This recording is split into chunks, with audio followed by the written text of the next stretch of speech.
உனக்கு ராஜாதி ராஜா, ராஜாதி ராஜா தன் தூதனை அனுப்புவார். ராஜாதி ராஜா கண்கள் உனக்கு ஒரு தயவு கிடைக்கும். ராஜாதி ராஜா உன்னை பார்த்து கட்டளிடுவார்.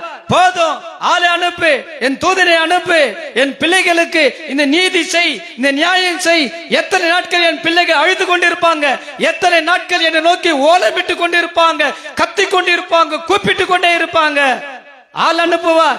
ராஜாதி ராஜா உன்னை என்ன படைச்ச பரமன் நிச்சயமாக நமக்காக யுத்தம் பண்ணுவார். இதே நிலை நீடிக்காது. புரியுதா? அதனால மிக மாதிரி நீங்க சொல்லலாம், என் சத்துருவே எனக்கு விரோதமாய் நீ என்ன செய்யாத, மேன்மை பாராட்டாத, பரியாசம் பண்ணாத. இப்போ நான் விழுந்தேன், இப்ப நான் கடன் என்ற தொல்லையில, வியாதி என்ற தொல்லையில விழுந்துட்டேன். அவமான நிந்த பிரச்சனை, கஷ்டம், உபத்திரம், பாடு விழுந்துட்டு உண்மைதான்.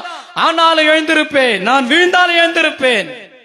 இப்போ என் வாழ்க்கை இருளடைந்திருக்கு, நான் இருளில் இருக்கிறேன். ஆனால் ஒரு நாள் வரும், தேவன் என்னை வெளிச்சத்துல கொண்டு வந்து நிறுத்துவார். ஆமென். நீங்க விசுவாச அறிக்கை செய்யணும். இப்போது இருக்கிற பாடு மாறும், மறையும், ஒழிந்து போகும். கர்த்தர் இதே நிலையில் என்னை விட மாட்டார்.